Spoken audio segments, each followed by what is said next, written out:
नमस्कार, आपका जिला आपकी खबर लिए मैं हूं अनामिका अजय मिश्रा। इनेलो सुप्रीमो ओम प्रकाश चौटाला बुधवार को सिंघू बॉर्डर पहुंचे। इस दौरान उन्होंने पार्टी कार्यकर्ताओं और किसानों को संबोधित किया। ओपी चौटाला ने कहा है कि ऐसे हालात पैदा करेंगे कि सरकार को कृषि कानूनों को वापस लेना ही पड़ेगा। इस दौरान फोन टैपिंग मामले पर ओपी चौटाला ने कहा कि कांग्रेस तो बीजेपी के साथ मिली हुई है। उधर संसद को सुचारू रूप से चलाने पर ओपी चौटाला ने कहा कि जब चुने हुए प्रतिनिधि संसद जाएंगे तो संसद तो चलानी पड़ेगी।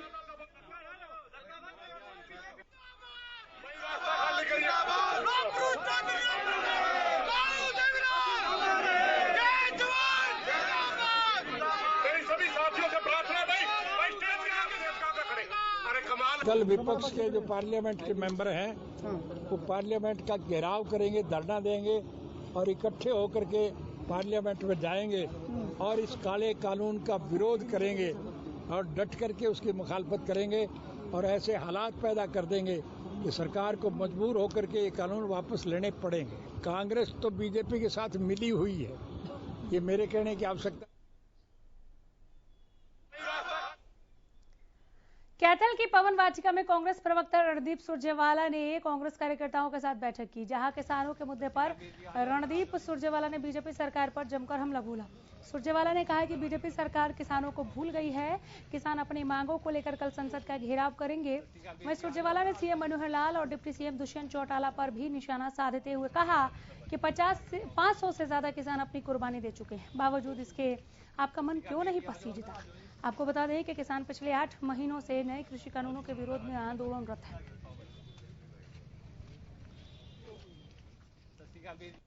देश का किसान आंदोलनरत है, सड़क से संसद तक बैठा है। मोदी जी, खट्टर साहब, दुष्यंत चौटाला जी, आपका मन क्यों नहीं पसीजता। 500 से अधिक किसान कुर्बानी दे चुका है। क्या आपको इस देश के मजदूर, इस देश के दुकानदार, इस देश के आड़ती, इस देश के मंडी मजदूर और पेट और पीठ एक करके रोटी कमाने वाले किसान के लिए आपके मन में कोई पीड़ा नहीं, कोई तकलीफ नहीं? इतने निर्दयी और निष्ठुर क्यों बने हैं? चंद सिक्कों की खनक और कुर्सी की मलाई खाने के लिए दुष्यंत चौटाला जी, जिस किसान और गरीब की सौगंध उठाकर आपने सत्ता प्राप्त की थी, आज वो भूल गए।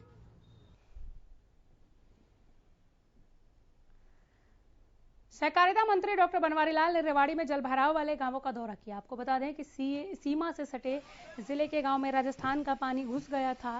बरसाती पानी के जलभराव से घरों और फसलों को भारी नुकसान हुआ है। इस दौरान बनवारी लाल ने मौके पर अधिकारियों को विशेष गिरदावरी के निर्देश दिए। वहीं किसानों के आंदोलन पर बनवारी लाल ने कहा कि किसान आंदोलन के नेताओं को राजनीतिक महत्वाकांक्षा है। किसान नेता किसानों के लिए नहीं, अपने स्वार्थ के लिए लड़ाई लड़ रहे हैं। वहीं मानसून सत्र में लोकसभा बाधित करने के सवाल पर बनवारी लाल ने कहा कि किसान हितैषी हैं तो संसद में आवाज उठानी चाहिए। संसद बाधित करने से कोई मकसद हल नहीं होगा। वहीं इनेलो सुप्रीमो ओपी चौटाला की रिहाई पर सहकारिता मंत्री ने कहा कि हर राजनीतिक दल अपना वर्चस्व बढ़ाने के लिए प्रयास करता है। ओपी चौटाला भी अगर प्रयास करते हैं तो इसमें कोई बुराई नहीं।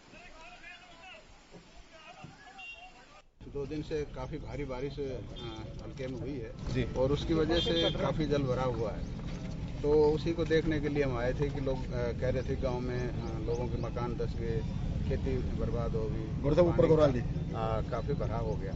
तो उसी सिचुएशन को हम जमीन पे देखने के लिए आ जाए थे और ये देखा है कि वास्तव में पानी काफी भरा है, लेकिन अधिकारियों को हमने दिशा निर्देश दिए हैं। देखो, इन लोगों ने ये तो आपने पहले भी सुना होगा कि इन्होंने कहा भी चुनाव लड़ेंगे, तो राजनीतिक महत्वाकांक्षा तो है ही, और यही कारण है कि जो आपस में जो फूट पड़ रही है, किसान के लिए ना लड़कर ये अपना स्वार्थ के लिए लड़ रहे हैं, ये आपके सामने आ गई है। देखो, जो भी किसानों के बारे में अगर कोई चिंता है, कोई बात कहनी है, तो संसद उसके लिए उचित स्थान है। बाहर इस तरह सड़क जाम करना और घेराव करना, ये तो गलत है, इसमें नहीं करना चाहिए। अगर कुछ बात करनी है तो आपको संसद में करनी चाहिए, ना कि बाहर संसद को घेराव करना। देखो, हर राजनीतिक पार्टी अपनी तरफ से प्रयास करती है कि अपना जनाधार कैसे बढ़ाएं, तो उसी सिलसिले में माननीय ओम प्रकाश चौटाला जी भी अपनी पार्टी के लिए प्रयास कर रहे हैं, तो इसमें कोई बुराई नहीं।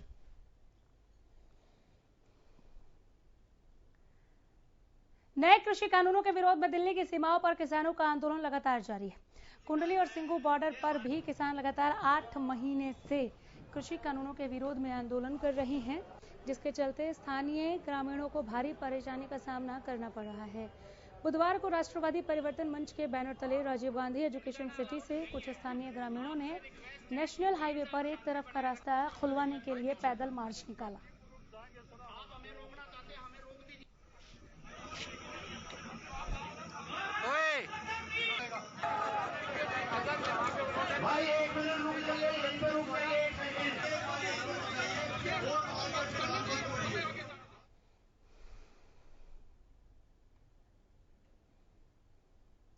हरियाणा में कोरोना की तीसरी लहर के चलते सिरसा स्वास्थ्य विभाग अलर्ट हो गया है। सिरसा जिला प्रशासन और स्वास्थ्य विभाग ने तीसरी लहर से बचाव के लिए इंतजाम किए हैं। सिरसा के नागरिक अस्पताल में ऑक्सीजन प्लांट का काम जारी है। जुलाई महीने के अंत तक प्लांट का काम पूरा होगा।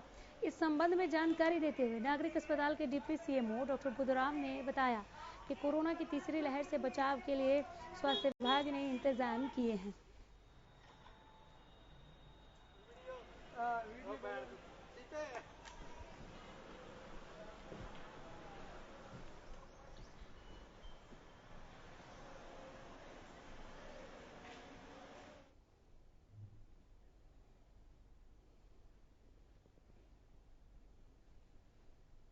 इधर अटेली में खस्ताहाल बस स्टैंड की खबर दिखाई जाने के बाद विधायक ने मामले में संज्ञान लिया है। हरियाणा न्यूज की खबर का एक बार फिर असर दिखा और अटेली से विधायक सीताराम यादव ने इस पर संज्ञान लेते हुए उच्च अधिकारियों से बात की। विधायक ने कहा कि करीब 90 लाख के टेंडर पर चर्चा चल रही है, जिसके तहत कनीना में नए बस स्टैंड का भवन बनाने के साथ ही अटेली बस स्टैंड पर हो रही समस्याओं का भी समाधान किया जाएगा। और आपने जो बस स्टैंड अटेली की जो बात कही, मेरी उच्च अधिकारियों से बात होगी इसकी चारदीवारी का और इस फर्श का। 3 बस स्टैंड नारनौल, अटेली और कनीना के टेंडर हो गए हैं 90 लाख के, और बहुत ही जल्दी ही इसका ये काम हो जाएगा। और मैंने जीएम साहब से बात करके दोनों bus stand Kanina bus stand की बिल्डिंग को डेमोलाइज करके नया भवन हम वहां बनवाएंगे। और अटेली में भी जो कमियां उसमें रोड की हैं, शिविर की हैं, वो सभी बहुत ही जल्दी हम उनको पूरी करवाने का काम करेंगे। सोनीपत के कुंडली क्षेत्र में पुलिस ने ऐसे आरोपी को गिरफ्तार किया है जिसने अपनी सास को छत से धक्का देकर मौत के घाट उतार दिया। मामले की जानकारी देते हुए जांच अधिकारी ने बताया कि 27 मई को आरोपी ने शराब के नशे में अपनी पत्नी के साथ मारपीट की थी। जब आरोपी की सास ने अपनी बेटी को बचाने की कोशिश की तो आरोपी ने अपनी सास को छत से गिरा दिया और मौके से फरार हो गया। इलाज के दौरान 29 मई को उसकी सास की मौत हो गई। आरोपी की पत्नी ने पुलिस को सूचना दी। मामले में कार्रवाई करते हुए पुलिस ने आरोपी को गिरफ्तार कर लिया। ये पांडे, नाम श्री वीरेंद्र सिंह पांडे, गांव बुल्ली, जिला धनबाद, झारखंड को 302 IPC में इसने अपनी सास को जो है ना छत से गिरा दिया था। उसको गिरने से उसको चोटों के कारण मौत हो गई थी। ये भाग गया था। अब जो है ना इसको कल गिरफ्तार करा। पलवल में बुधवार को ईद उल अजहा का त्यौहार मनाया गया। ईद के मौके पर कोरोना महामारी का भी पूरा ध्यान रखा गया। लोगों ने मस्जिद जाने की बजाय अपने घरों में ही रहकर नमाज पढ़कर ईद मनाई। वहीं मस्जिदों के मौलवियों ने प्रशासन को हिदायत का पालन करते हुए नमाज पढ़ी और सभी ने गले मिलकर एक दूसरे को ईद की बधाई दी। इस मौके पर कुछ लोगों ने ईदगाह में पौधारोपण करके भी ईद मनाई। सभी देशवासियों को ईद उल अजहा की मुबारकबाद देता हूं।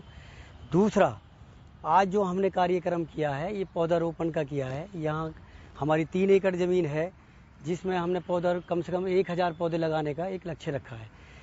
हमने लोगों से भी एक अपील की है कि इस ईद के मौके पे कोरोना की गाइडलाइन को देखते हुए लोगों से नमाज के लिए भी हमने मस्जिदों में और घरों पे अदा करने के लिए कहा था कि सोशल डिस्टेंसिंग का पालन करें, कोरोना की गाइडलाइन का पालन करें। दूसरा, लोगों से ये अपील की गई थी कि मुस्लिम समाज से ज़्यादा लोग आगे आएँ, ईद के मौके पे ब्लड डोनेशन कैंप लगाएं, वैक्सीन कैंप लगवाएं या पौधारोपण करें। यही हमने सबसे लोगों से अपील की। और दूसरा, मुस्लिम भाइयों से एक अपील और भी की है हमने कि कोई भी, क्योंकि ये बकरा ईद का त्यौहार है, इसमें कोई भी ऐसी शरारत ना करें जिससे हमारे हिंदू भाइयों को किसी को ठेस पहुंचे। सोशल मीडिया पे या किसी पे कोई वीडियो बना के कुर्बानी की ना डालें, ना कोई ऐसी कुर्बानी करें जिस पे प्रतिबंध लगा हो, ऐसी कोई कुर्बानी ना करें। हम जो त्योहार है अपना ईद का, इसमें हम सभी भाइयों को एक मुबारकबाद देने आए हैं यहाँ। क्यों आज इन्होंने जो है दुकानें के तो वो नहीं करा है, अपने अलग अलग करा है, अपने जो टाइम टेबल के हिसाब से जो वो करा है। बाकी यहाँ पौधा लगाने का भी एक प्रयास रखा है, इन्होंने पौधा लगाए हैं। तो हम तो ये कहते हैं कि ये भी हमारे लिए जैसे हमारा होली दिवाली आती है उस पर ये मुबारकबाद देना चाहते हैं, तो इसीलिए हम भी ईदगाह पे इनको मुबारकबाद देने के लिए आए। फरीदाबाद में बदमाशों के हौसले लगातार बुलंद हैं। दरअसल फरीदाबाद की संजय कॉलोनी में सरेआम गुंडागर्दी की तस्वीरें वायरल हुई।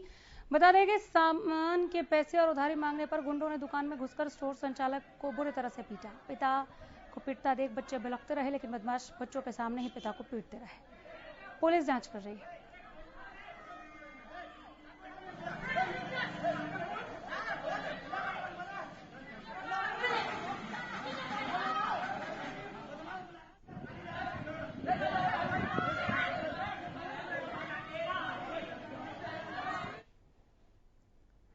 स्वास्थ्य विभाग अंबाला द्वारा आयुष्मान योजना को लेकर एक नया पायलट प्रोजेक्ट शुरू किया जा रहा है, जिसके तहत आयुष्मान योजना में आने वाले परिवारों के 55 वर्ष से अधिक उम्र के व्यक्तियों को स्वास्थ्य विभाग की आयुष मित्र टीम द्वारा संपर्क किया जाएगा और उनको उनकी बीमारियों के बारे में पूछा जाएगा। उसके बाद मरीजों को निःशुल्क इलाज के लिए नजदीकी स्वास्थ्य केंद्र पर आने के लिए प्रेरित किया जाएगा। इसके अलावा अंबाला में योजना के तहत निरंतर घुटने, कंधे व कूल्हे का निःशुल्क ऑपरेशन भी हो रहे हैं। आयुष्मान भारत योजना में हमने मेजर सर्जरीज को जो है अंबाला जिले में पिछले कुछ दिनों में कुछ मरीजों पे किया है, जिसमें से कि घुटने बदलना, जैसे नी रिप्लेसमेंट बोलते हैं हम इंग्लिश में, हिप रिप्लेसमेंट, शोल्डर की सर्जरीज, आर्थ्रोस्कोपिक सर्जरीज वगैरह जो है वो इंक्लूड है। और आज हम आपको एक और चीज़ बताना चाहते हैं इसके आपके माध्यम से कि हम बहुत ही जल्द जिले में एक नया जो है पायलट प्रोजेक्ट जो है वो शुरू करना चाह रहे हैं, जो कि पूरे स्टेट में अभी तक कहीं नहीं हुआ है। वो ये है कि हमारे पास एक लिस्ट है, सारे जितने भी हमारे आयुष्मान बेनिफिशियरीज हैं उनको हम खुद कॉल करेंगे।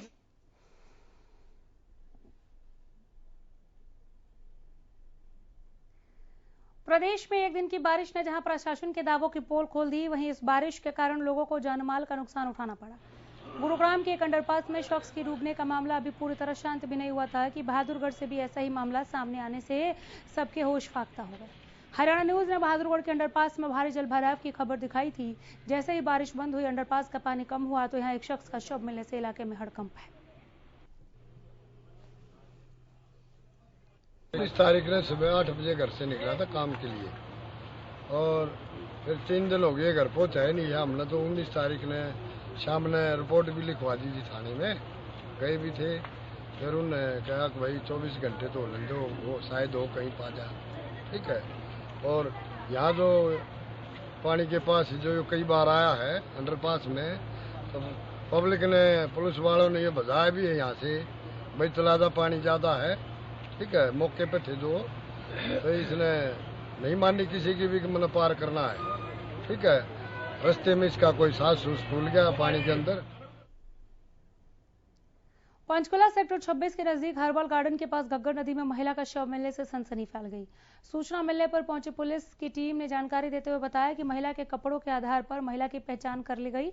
बताया जा रहा है कि सेक्टर 15 निवासी सतीश कुमार ने महिला की पहचान अपनी पत्नी के रूप में की है। महिला का शिनाख्त करने वाले शख्स ने जानकारी देते हुए बताया कि उसकी पत्नी मानसिक रोग से पीड़ित थी और उसका इलाज चल रहा था। बहरहाल पुलिस ने मामला दर्ज करते हुए जांच शुरू कर दी है। नदी में एक डेड बॉडी पड़ी है, तो मौके पे हम आके देखा और मौके पे आके सीन ऑफ क्राइम टीम को बुलाया गया। सीनियर ऑफिसर्स आए और जैसे भी पता किया अभी कोई मिसिंग है, जैसे हमारे FIR लॉज है ऑलरेडी, उनसे हमने संपर्क किया और अब उसका हस्बैंड आए हैं। मे भी ये अभी तक बता रहे हैं जो कपड़े वगैरह पहचाने उन्होंने सेक्टर 15 की है और उसके घर वाले ने बॉडी को अभी आइडेंटिफाई किया है, ताकि पोस्टमार्टम करा के जैसे भी होगी आगे वाली कार्रवाई की जाएगी। करनाल में बारिश ने तो किसानों की फसल को बर्बाद किया ही। अब किसानों को फसल बीमा योजना का भी लाभ नहीं मिल रहा। बीमा कंपनियों का कहना है कि जल भराव की स्थिति में बीमा का लाभ किसानों को नहीं मिलेगा, जिसके बाद से किसान अब खुद को ठगा सा महसूस कर रहे हैं। किसानों का कहना है कि एक तरफ तो उनकी कई एकड़ फसल बर्बाद हो गई, तो वहीं दूसरी तरफ फसल बीमा योजना के तहत मिलने वाला लाभ भी उन्हें नहीं मिल रहा। 4 एकड़ फसल बर्बाद हो चुकी है और 13-14 दिन से फसल पानी में डूबी और मौसम खराब है, लगातार बारिश चल रही है और किसानों ने अपना फसल का बीमा करवाया हुआ है, जबकि बीमा कंपनी कहती है कि हम जल भराव का बीमा नहीं देंगे। इसमें किसान का क्या कसूर है?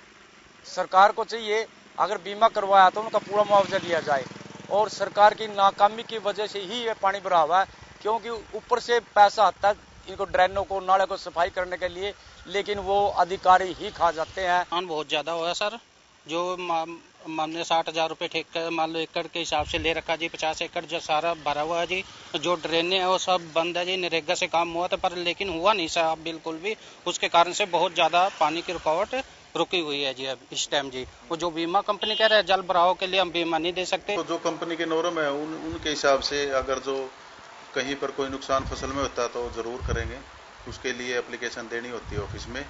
लेकिन कंपनी ने अब जल भराव का नहीं है इसमें। अभी करनाल में जो हमारा रिलायंस जनरल इंश्योरेंस कंपनी है, इन्होंने लिखा हुआ है इसमें, इन्होंने स्थानीय आपदाओं में धान की फसल के लिए जल भराव का कोई जोखिम लागू नहीं है। यानी कि बिल्कुल जल भराव का कोई है ही नहीं है। जल भराव का धान में नहीं है, गेहूं में है सर, गेहूं की फसल में है। आपका जिला आपकी खबर में यही रुकेंगे। नमस्कार।